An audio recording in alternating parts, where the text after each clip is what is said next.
আসসালামু আলাইকুম। এবারে আপনারা দেখতেছেন গাজীপুরের বিখ্যাত একটা স্থাপনা, সেটা হচ্ছে তুলা উন্নয়ন বোর্ড। সেখান থেকে প্রত্যেকদিন শুক্রবার আমার এখানে যাওয়া পরে ভিডিও করার জন্য, সেক্ষেত্রে একটু চিন্তা ভাবনা করলাম আপনাদেরকে একটু দেখাই জায়গাটা কেমন। তো চলার পথে রাস্তায় হাঁটতেছি এবং তাদের দেওয়ালে নানান নির্দেশনা দেওয়া আছে, সেই নির্দেশনাগুলো দেখতেছি আর হাঁটতেছি।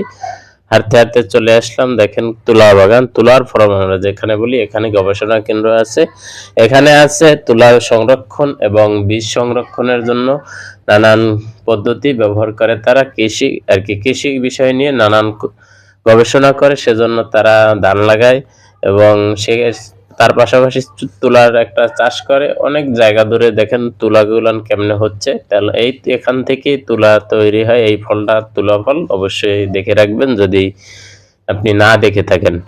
দেখেন এখানে তুলাগুলান যখন ফুটছে, ফুটার পরে কত সুন্দর দেখাচ্ছে, একবার অনেক বিশাল এরিয়া, তো সেজন্য ক্যামেরায় সব ধরা সম্ভব না। তারপর আলহামদুলিল্লাহ আপনাদের ভালোবাসায় দেখেন কত সুন্দর সুন্দর তুলা দেখানোর চেষ্টা করতেছি। তুলা এক সাইডে একটু আগে লাগাইছে, যেটি ওইটি আবার একটু ফুটে গেছে, একবারে ফ্রেশ বাইরে ফাইটে বাইরে আইছে। এগুলো আবার সংরক্ষণ করবে, গবেষণা করবে। তো সেক্ষেত্রে সেটা দেখার পরে আমি চলে আসলাম। এখান থেকে আইসা আমি রাস্তা দিয়ে যাচ্ছি, যাওয়ার পথে আপনাদের দেখানোর চেষ্টা করছি।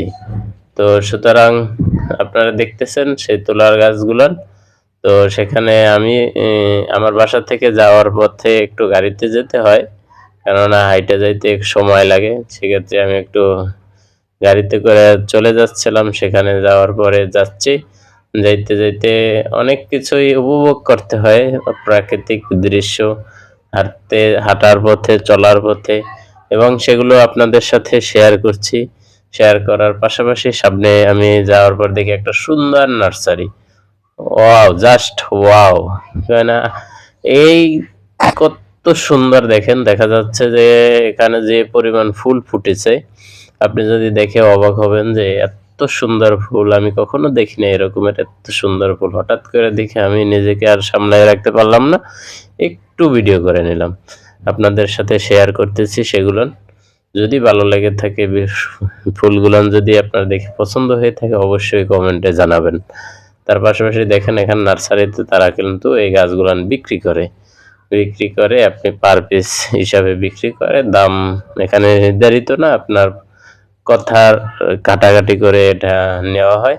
তো অনেক লোক আসছে ছবি তুলতে, অনেকে আবার ভিডিও বানাতে আসছে, অনেকে ছবি তুলে নিয়ে যাচ্ছে, আবার ভিডিও করে নিয়ে যাচ্ছে। তো আমিও তাদের মতন একজন, আমিও চেষ্টা করলাম একটু ছবি তুলি, অনেকটা